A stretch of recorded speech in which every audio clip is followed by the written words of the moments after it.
How could the government be so callous?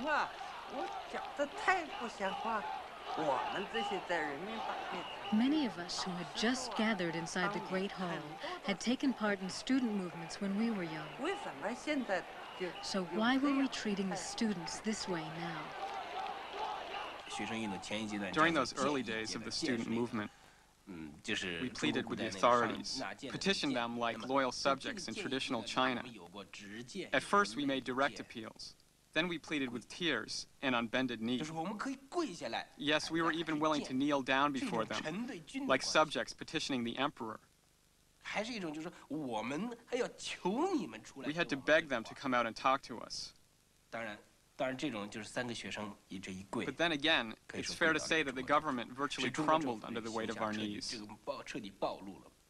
What the students were opposing now were the very same things we had opposed in our youth. Why had we turned into a party which was against the people and the students? This was not the same Communist Party I had once joined. Good evening. Thousands of Chinese students took to the streets today in defiance of a government ban on public protests. The students' chant was for democracy, their demands for political reform. The backdrop was a memorial service for fallen leader Hu Yaobang. I was in New York at the time. This sort of news was on television and in the papers every day. When friends got together, all we talked about were these events. The TV images affected me deeply. I thought, what's the use of getting all worked up about it if you're so far away? I had to go back. So I got on a plane leaving New York on April 26th. When I was changing planes in Tokyo, I met someone who had just come from China. He said, "What do you think you can do back there?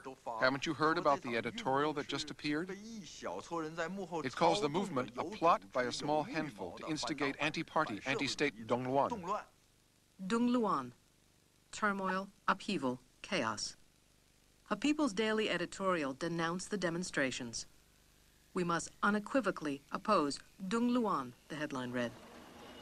Such an editorial, appearing in the official Communist Party media, amounted to a charge of criminal conspiracy. It was dangerous for me to go back. I even asked about flights returning to New York. But then I heard the boarding announcement for my flight to Beijing. I didn't have time to hesitate. I had to get on that plane. I thought, what the heck? Live or die, I'll just go. With the April 26th editorial, the government took a firm stand against the student movement. The Communist Party has a tradition of passing judgment on social incidents through the media. In the past, Mao had written quite a few People's Daily editorials himself. He launched a number of mass political persecutions this way. That's why when the April 26th editorial came out, people assumed that it represented Deng's attitude toward the student demonstrations. Everyone expected that the government would crack down on any new demonstrations. We were very angry. What petty minds. These people in the government have gone completely haywire. Just listen to what they're saying. It sounds like the Cultural Revolution all over again. The mindset, even the words, were identical to the editorial which came out after the Tiananmen incident of 1976. We all lived through that episode, and we know how that ended up.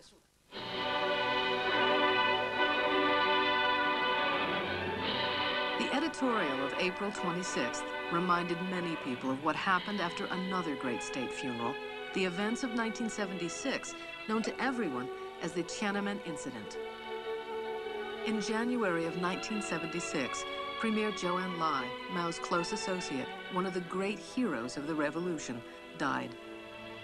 The people of the capital could not restrain their bitter grief. They left their homes and gathered on the sidewalks of the Chang'an Boulevard, along which the cortege would pass. Zhou was widely regarded as a moderate, more humane and tolerant than other top leaders. Just as the mourning for Hu Yabong in 1989 was the occasion for protest, the outpouring of grief for Zhou Enlai was a reproach to the hardliners in power. Can't you stop for a moment, dear Premier? This is Tiananmen. Don't you remember the many festive occasions we celebrated here together? Your ringing laughter is still in our ears. Your warm gaze rests on our tears. Beloved Premier Zhou, how we miss you, how we need you.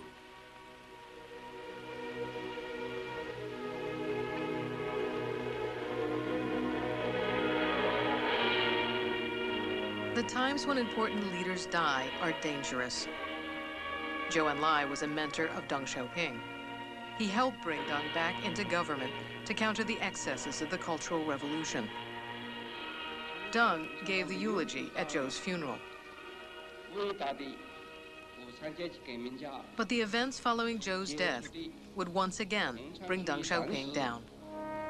That April, during the traditional festival in honor of the dead, thousands of people gathered spontaneously in Tiananmen Square to lay wreaths in honor of Zhou Enlai. They read poems, gave speeches. Reports made to Mao said the agitation was really directed against him. Police removed the wreaths, but people brought more. Police ordered the crowds to disperse. The crowds overturned a police van and set it afire. At last, Mao took action. Workers armed with clubs were sent in. There were beatings and arrests. In the official press, the events in the square were denounced as counter-revolutionary violence inspired by a small handful of conspirators. The alleged mastermind behind the turmoil was that unrepentant reactionary, Deng Xiaoping.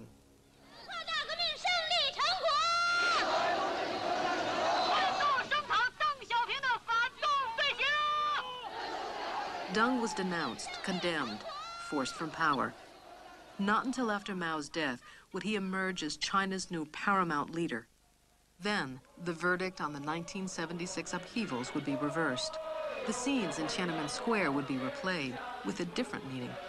They became courageous demonstrations of the people's will.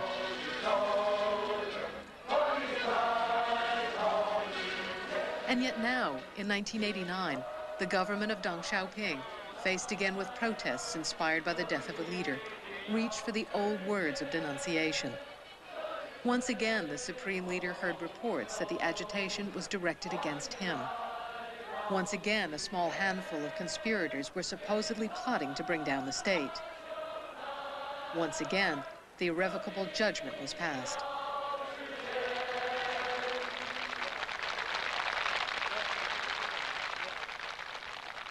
The editorial of April 26th caught the students by total surprise. We didn't expect that the government would jump to such a vicious conclusion about us. We felt that without large-scale street action, we couldn't compete with the propaganda machine of the government, and the people wouldn't know the truth about what we were doing.